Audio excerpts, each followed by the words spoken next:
स्वस्तिनो श्रीमन्महागणाधिपतये नमः। संपूजकानां परिपालकानां जितेन्द्रियाणां च तपोधनानां देशे च राष्ट्रे च कुले च राज्ये करोतु शांतिर्भगवान गणेशः। आज हम लोग माँ भगवती भागीरथी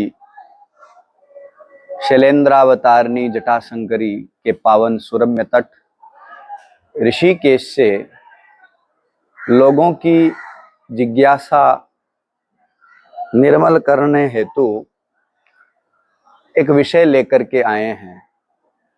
कई दिनों से कुछ महानुभावों की इच्छा है कि महाराज श्री वर्तमान काल में अनेकानेक यंत्रों के माध्यम से लोगों के मस्तिष्क में एक भ्रम फैलाया जा रहा है।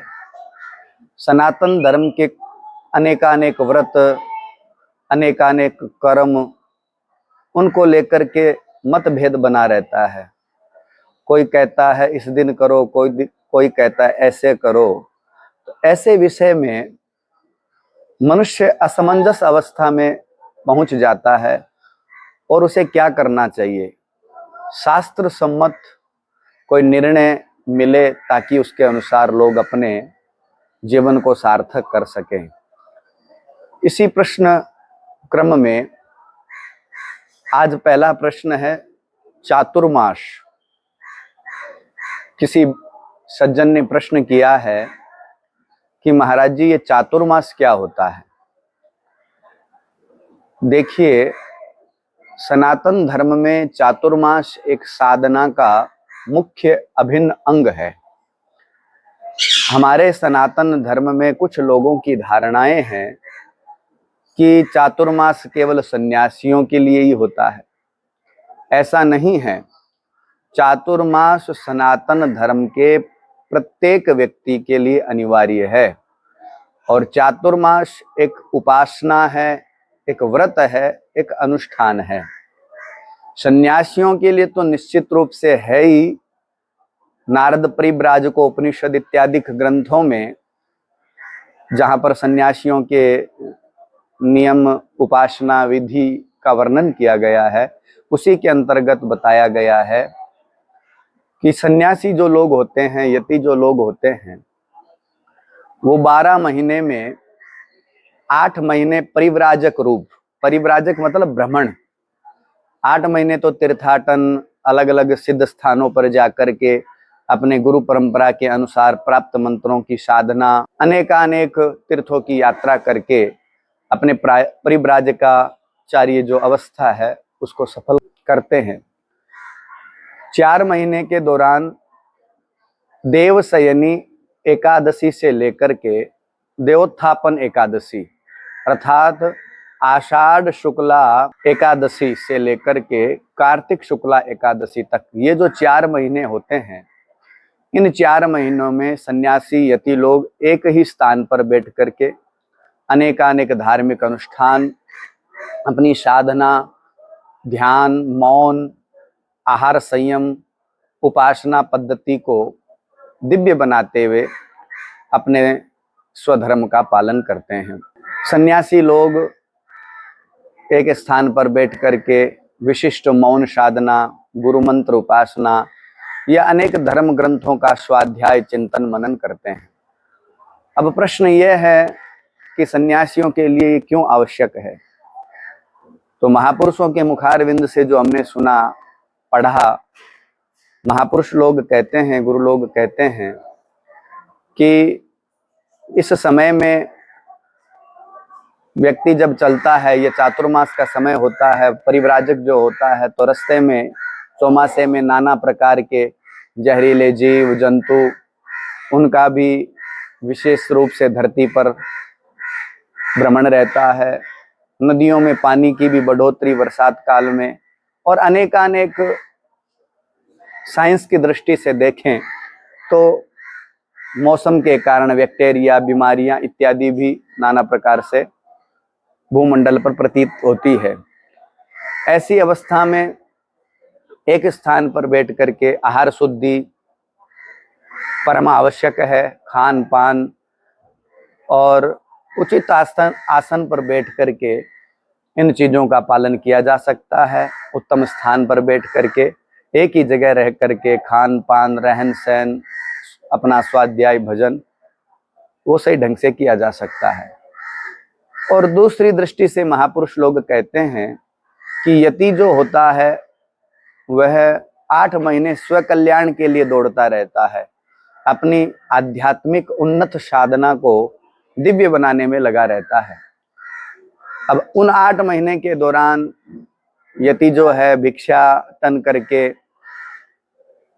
लोगों के द्वारा प्रदत्त अन्न को प्राप्त करता है, लोगों के बनाए हुए भवनों में निवास करता है, लोगों के दिए हुए वस्त्रों को धारण करता है।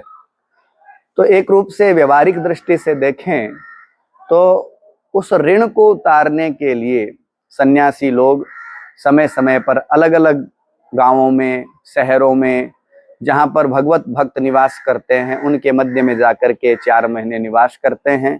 चातुर्मास के रूप में, अनुष्ठान के रूप में वहां विराजमान होते हैं और अनेकानेक धार्मिक अनुष्ठान साधन स्वयं की करते हुए उन 4 महीने में लोगों के द्वारा प्राप्त सेवाओं का पुनः ऋण उतारने के लिए, ऐसा भी कह सकते हैं, सन्यासी लोग जो होते हैं वो समय समय पर उनको धर्मोपदेश, ज्ञानोपदेश, सत्य के मार्ग पर चलने का प्रशस्त मार्ग है वो बताते हैं। सनातन धर्म में चातुर्मास का बड़ा महत्व है। ये केवल मात्र सन्यासियों के लिए ही नहीं, अपितु गृहस्थी, ब्रह्मचारी, वानप्रस्थ, चतुर्वर्णाश्रमी लोगों के लिए ये विधान है। अब अपनी अपनी गुरु परंपरा के अनुसार गुरु आज्ञा जैसा प्रदान करे, उसके अनुसार हमें इन 4 महीनों में अपनी आध्यात्मिक साधनाओं को करना चाहिए, हमारे जीवन को तपमय बनाना चाहिए। 12 महीने में व्यक्ति संपूर्णतया सांसारिक कार्यों में बंधे होने के कारण सारे नियमों का पालन नहीं कर सकता है। चातुर्मास में सूर्यास्त से पहले भोजन किया जाए, एक समय भोजन करें, ब्रह्मचर्य का पालन करें, जमीन इत्यादि पर शयन करें, अधिक से अधिक इंद्रियों का तप करने का प्रयास करें। अब इसमें कई लोग कहते हैं महाराज श्रावण में हरा नहीं खाना चाहिए, ये भी एक प्रश्न है। श्रावण काल वर्षात ऋतु का समय है, श्रावण का जो महीना है इसमें वर्षात पर्याप्त मात्रा में होती है।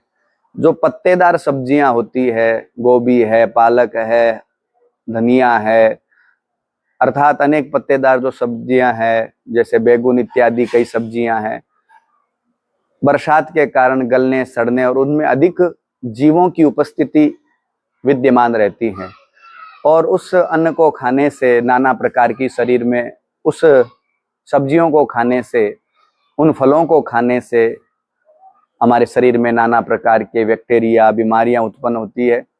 इसलिए साइंस की दृष्टि से भी ऋषि मुनियों ने मना किया और उनके अंदर अधिक जीव होने के कारण हमारे शरीर में भी बीमारियां होगी, उसके साथ साथ हमारे मन में भी तमोगुण की मात्रा अधिक होने की संभावना रहती है। इसलिए हमारे ऋषि मुनियों ने, हमारे गुरु लोगों ने, हमारे आदर्श जो महापुरुष हैं उन्होंने व्यवस्था बनाई कि चातुर्मास काल में हम लोग 1 महीने तक श्रावण में हरी सब्जियां न खावें, भाद्रपद में दही न खावें, आश्विन महीने में दूध इत्यादि का पान न करें, कार्तिक महीने में जो तमोगुणी पदार्थ इत्यादि हैं उनसे बचने का हम प्रयास करें। और ये 4 महीने तप के लिए हैं, ऐसा कहीं नहीं है कि ये केवल सन्यासियों के लिए ही है। चातुर्मास प्रत्येक सनातन धर्मावलंबी, चारों वर्ण, चारों आश्रमों के लिए है ये। और चाहे वो ब्रह्मचर्य आश्रम हो, चाहे वो गृहस्थ आश्रम हो, चाहे वो वानप्रस्थ हो, चाहे वो सन्यास हो, ये एक 365 दिन अर्थात 360 दिन बोल दो, महीनों की दृष्टि से 360, अंग्रेजी की दृष्टि से 365 दिन, इन 1 वर्ष के अंतर्गत हमारे द्वारा कृताकृत जो पाप कर्म है उन पाप कर्मों का समुचित रूप से समूल निराकरण, नाश हो, इसके लिए हमारे ऋषि मुनियों ने 8 महीने तो तुम अपने संसार के सारे कर्तव्य, व्यवहार के कर्तव्य अनुकूलता प्रतिकूलता के अनुसार करते रहो, फिर भी उनमें भी प्रयास करो। वैसे तो संपूर्ण जीवन में ही सावधानी पूर्वक अपने जीवन का निर्वहन करना चाहिए, फिर भी किसी कारणवश जिम्मेदारियां बस नहीं हो पाते हैं, तो ये 4 महीने आध्यात्मिक साधना के लिए सर्वोत्तम समय का हमें सदुपयोग करते हुए अपने जीवन को तपोमय बनाना चाहिए। खान पान रहन सहन इन पर संयम रखते हुए और अधिक से अधिक गुरु मंत्र इष्ट मंत्र इनका अधिक से अधिक जप करें और अपने आसपास के वातावरण को एक दिव्य सकारात्मक ऊर्जा प्रदान करते हुए एक भगवत भक्तिमय माहौल बनाते हुए परिवार में भी इसका समुचित रूप से हम तप का प्रभुत्व दिखा सकें। इस चातुर्मास व्रत का हमें सभी को पालन करना चाहिए और अपने जीवन को सार्थक करना चाहिए। सप्रेम नारायण स्मरण।